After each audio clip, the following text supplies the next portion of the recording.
Hey peoples, here's a quick video that I'm gonna do. I was talking with this old guy at the car dealership getting my oil changed today. Excuse me. Mile, turn left onto Powell Road. I have to say that the old dude was actually quite funny. Quite a bit, actually, I have to say. Been through all the world wars and everything. And he happened to notice part of my clothing, I'll say.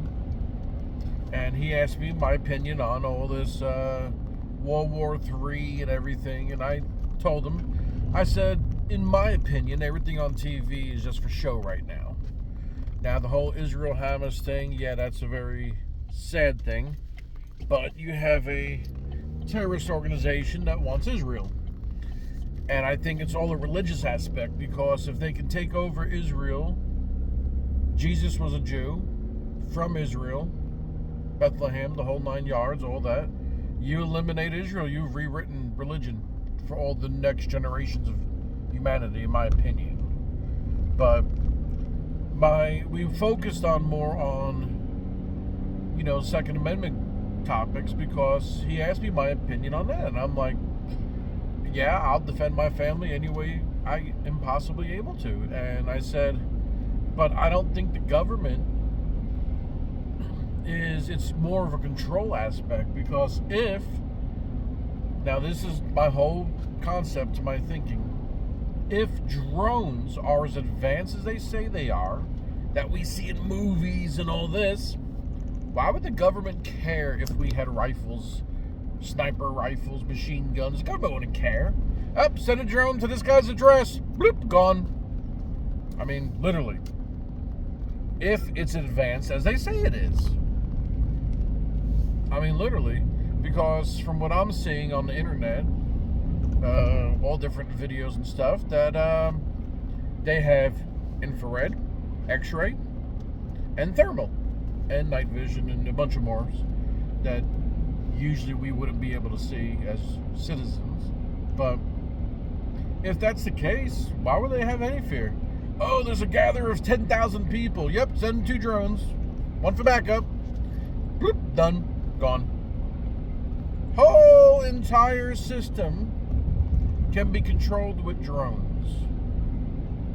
And if they're doing like they say they are with direct energy weapons, what's one plane in the sky? I mean, you got 5,000, it seems like. Just an exaggerated number, but you have thousands of planes in the sky putting the chemtrails out to help keep the planet cool. But what's one would do on it? Direct energy weapon doesn't do. And I mean, yeah. Oh, that dude there posted something on Facebook. Bing, gone. I mean, that's how I look at it. All the self-defense is for riding control, in my opinion. Now, I have family that lives up north. And, yeah, half these refugees are military-aged men. I say half, but it's really like 99%.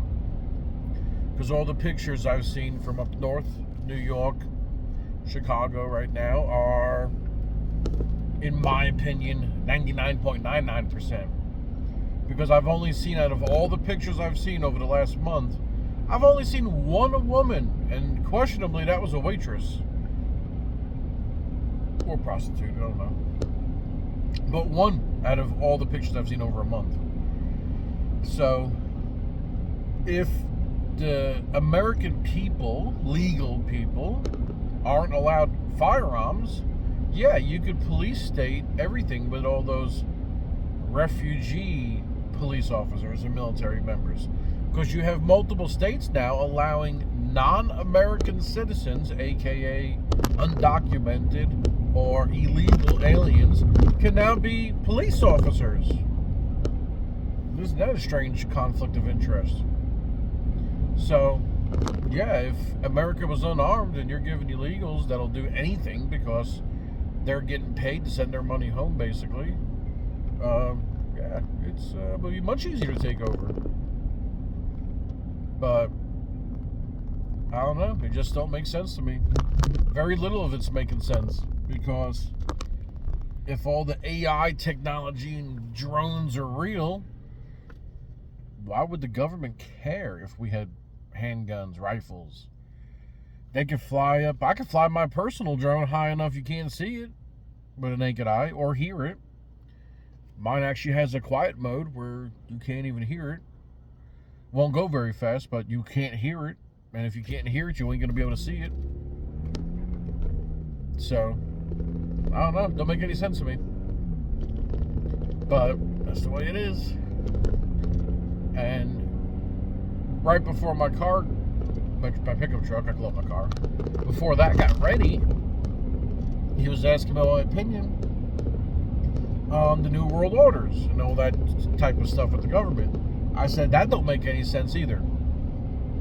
And he kind of looked at me, and I said, what do you mean? He's like, what do you mean? And I'm like, it don't make sense because we have treaties still in effect, which all countries are obeying the rules, but yet economics don't make sense. And he's looking at me puzzled.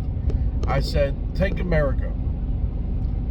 We have, originally, political offices were done for free or sponsored, but they always held a, what would be the proper word? A debt you owed, a favor, most likely, politically, business-wise. I said, but now we tax, so we can have them have more control. So, some nice dudes that had some money invented a business called the Federal Reserve. It's not a government agency, remember that. That's a fact. Now, so, point being is, America prints $100,000. Well, people never needed money. They worked on their farms. They did what they had to do. Now that they have to buy stuff and pay a tax, I call it a membership fee. So they have to pay their membership fees to live on their property. So now that money is limited because the government released very little to the people. So this is my whole conspiracy theory, my new one. Now, the people had to earn their money from a big company, because the big company's got money. And the government now takes a tax, a portion of that, which they're getting for free, because the people have to pay it by the rules. Now, if all the countries now have nukes, hypothetically, they got enough tax money, they all got nukes. Okay, so now it looks like it's just a power grab for resources, is all it is about. Because 90% of all wars are about resources. Almost all of them. Because if it's all one world organization, as people say,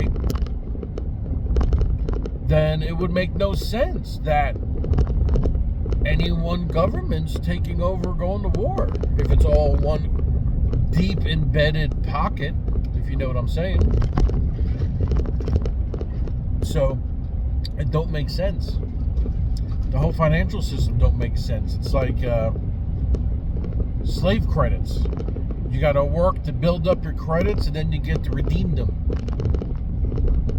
So yeah, I think it's all a bunch of BS, because people look at it and it makes no sense. It really don't make any sense at all.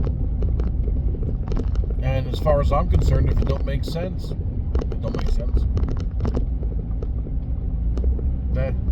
The deeper you go into it, the more it gets confusing.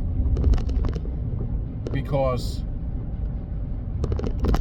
had it start originally is what leaves the questions. Because the more I keep learning, the more it don't make sense. That's the weirdest part about it. Like the Queen Elizabeth is a cousin to the king, almost. So that's inbred in the family. Not inbred, but very close family tree. Extremely close. So, that being said, the Rothschilds and all of them are all of royal bloodlines, if you read their bibliographies. That being said, the royal bloodlines are still in effect because they own and control so much. So, and then all the countries still respect the South Pole Treaty. Makes you really wonder. Because if what I'm reading is correct by Wikipedia and all the internet, the royal protections are what protect the South Pole. So that it can't be contaminated. Even though we just got a freaking zombie virus from the South Pole. So, makes no sense. None of it makes sense. There's something down there that they don't want us going down there because it's all about how big your guns are if you're going to even get down there. So, yeah. Ponders of going home today. Well, y'all have a good day. If you'd like to help out, just hit the subscribe button on YouTube. Peace out.